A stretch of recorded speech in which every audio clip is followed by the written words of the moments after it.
جادوئی کتاب اور منیب کا سفر۔ ایک دن کی بات ہے، ایک چھوٹے سے شہر میں منیب نام کا ایک لڑکا رہتا تھا۔ منیب کو پڑھنے لکھنے کا کوئی شوق نہیں تھا اور وہ ہمیشہ کھیل کود میں مصروف رہتا۔ اس کے والدین اکثر اسے نصیحت کرتے کہ وہ اپنا وقت ضائع نہ کرے، لیکن منیب ان کی باتوں کو نظر انداز کر دیتا۔ وہ یہ سوچتا تھا کہ پڑھائی کرنے کا کیا فائدہ جب کھیلنے میں زیادہ مزہ ہے۔ ایک دن جب منیب اسکول سے گھر واپس آ رہا تھا، وہ راستے میں ایک پرانی کتابوں کی دکان کے سامنے سے گزرا۔ اس کی نظر ایک بہت پرانی اور گرد آلودہ کتاب پر پڑی جو دکان کے کونے میں رکھی تھی۔ کتاب کے اوپر سنہری حروف میں لکھا تھا، یہ کوئی عام کتاب نہیں۔ منیب نے سوچا کہ یہ کتاب کیسی ہوگی۔ اس نے کتاب اٹھائی اور دکان کے مالک سے پوچھا، یہ کتاب کتنے کی ہے؟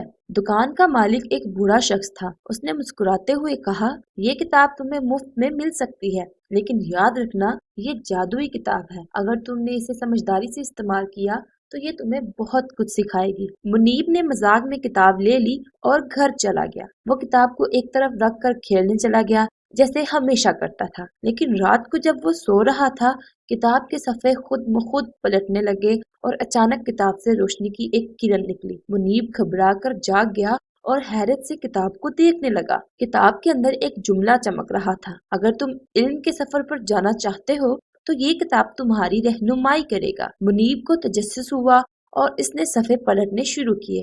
جیسے اس نے ایک صفحہ پلٹا، اس کے سامنے ایک دروازہ ظاہر ہو گیا۔ منیب ہچکچاتے ہوئے اس دروازے میں داخل ہوا اور اچانک وہ ایک عجیب دنیا میں پہنچ گیا۔ یہ دنیا علم کی دنیا تھی، جہاں ہر چیز کتابوں سے بنی ہوئی تھی، درخت، پہاڑ اور یہاں تک کہ پرندے بھی۔ منیب حیران ہو کر ادھر ادھر دیکھ رہا تھا کہ ایک دانشمندانہ آواز نے کہا، خوش آمدید منیب، یہ جادوئی دنیا صرف ان لوگوں کے لیے ہے جو سیکھنے کی خواہش رکھتے ہیں۔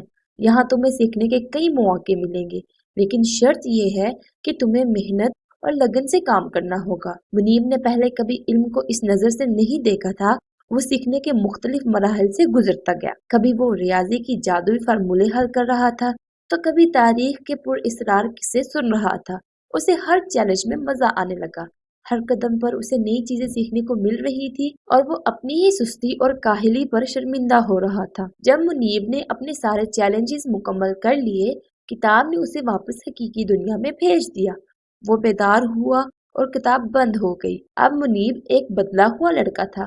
وہ سمجھ چکا تھا کہ علم اور سیکھنا ہی اصل طاقت ہے۔ تو بچوں، اس کہانی سے ہمیں یہ سبق ملتا ہے کہ علم ایک خزانہ ہے جو انسان کو ترقی اور کامیابی کی راہوں پر لے جاتا ہے۔ محنت، لگن اور علم کے بغیر زندگی بے مقصد ہوتی ہے۔